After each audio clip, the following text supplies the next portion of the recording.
Hello friends, welcome back to my channel. இன்னைக்கு நம்ம ஒரு வித்தியாசமான ஒரு டிஷ் செய்ய போறோம். அதுதான் முந்திரி கொத்து. இதெல்லாம் கிராமத்து ஸ்டைல்ல சூப்பரா செய்வாங்க. இதை நம்ம இன்னைக்கு எப்படி செய்யறதுன்னு பார்க்கலாம் வாங்க. இதுக்கு தேவையான இன்கிரீடியன்ஸ் பார்ப்போம். இது 200 கிராம் பாசிப்பயிறு, இது அரை முடி துருவின தேங்காய், 50 கிராம் மைதா மாவு, 200 கிராம் வெல்லம், அடுத்து கொஞ்சம் வாசனைக்காக கொஞ்சம் ஏலக்காய் எடுத்திருக்கோம். இப்போ இதை எப்படி செய்யறதுன்னு பார்க்கலாம் வாங்க. இப்போ ஒரு பேன்ல நம்ம 200 கிராம் அந்த பாசி பயிரை நல்லா வறுக்க போறோம்.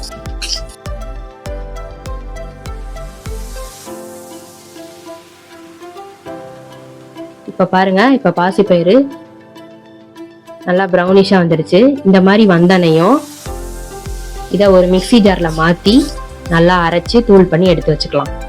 இப்போ அந்த பாசி பயிறு இந்த வறுத்ததை இப்போ நம்ம அரைச்சு எடுத்துட்டு வந்தாச்சு. இதை சலிச்சு நம்ம எடுத்து வச்சுக்கலாம். இப்போ நம்ம தட்டி வச்சிருக்க இந்த வெல்லத்தை காய்ச்சி எடுத்துடலாம். 1 டம்ளர் தண்ணி ஊத்தி இந்த வெள்ளப்பாக நம்ம காய்ச்சி வச்சுக்கலாம். இப்போ இந்த காய்ச்சின வெல்லத்தை ஃபில்டர் பண்ணி ஒரு பேன்ல மாத்தி வச்சுக்கோங்க. வெள்ளப்பாகு கொதிச்சு வந்தனையும் கண்டிப்பாக செக் பண்ணுறது கொஞ்சமாக வெள்ளப்பாகு ட்ராப் போட்டு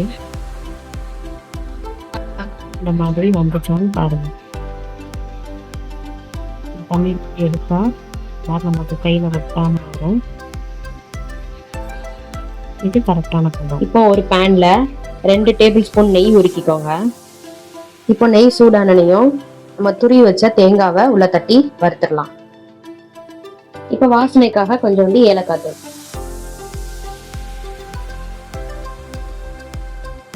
இப்போ இது வேற ஒரு பவுல்ல மாத்தி வச்சுக்கலாம். இப்போ இந்த வெள்ளைப்பாகு காய்ச்சி வைக்கிற பேன்ல நம்ம அந்த பவுடர் பண்ண பாசி பயிறு பொடிய கொஞ்சம் கொஞ்சமா தட்டி நல்லா கிண்டி விட்டே இருங்க.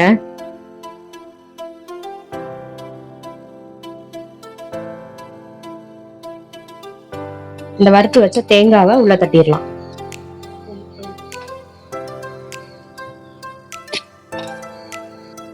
எல்லாத்தையும் ஒன்று சேர எல்லாத்தையும் மிக்ஸ் பண்ணி வச்சுக்கோங்க.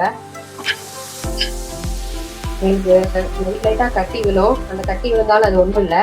லைட்டாக தண்ணி தெளிச்சு அது எல்லாத்தையும் குத்தி விட்டு எல்லாத்தையும் ஒன்று சேர மிக்ஸ் பண்ணி விட்டுக்கோங்க. இப்போ நம்ம ஸ்டவ் ஆஃப் பண்ணிடலாம். இப்போ ஒரு பிளேட்ல நெய் தடவி இந்த வறுத்து வச்சதை உள்ள தட்டிக்கோங்க. இப்போ லைட்டா சூடோட இருக்கும். இந்த சூடோட இந்த மாதிரி நல்லா உருண்டை பிடிச்சி வச்சுக்கோங்க. சூடு ஆறுனா அது பிடிக்க வராது. இப்போ பாருங்க, நாங்க சூட்டோட எல்லாத்தையும் இந்த மாதிரி உருண்டை பிடிச்சி வச்சிட்டோம். இப்போ ஒரு பேன்ல எண்ணெயை சூடு பண்ணி வச்சுக்கோங்க. அடுத்து இன்னொரு ஒரு பவுல்ல அந்த மைதா மாவு இருக்குல்ல, அந்த மைதா மாவை கொஞ்சமா தண்ணி ஊத்தி இந்த மாதிரி மிக்ஸ் பண்ணி எடுத்து வச்சுக்கோங்க. இப்போ அந்த பிடிச்சி வச்ச உருண்டைய இந்த மைதா மிக்சர்ல போட்டு நல்லா டிப் பண்ணி, இப்ப பாருங்க அந்த முந்திரி கொத்தி எவ்வளவு அழகா வேகுதுன்ட்டு. இந்த 3 பாலா சேர்ந்து இந்த மாதிரி போட்டு வேக வைக்கணும்.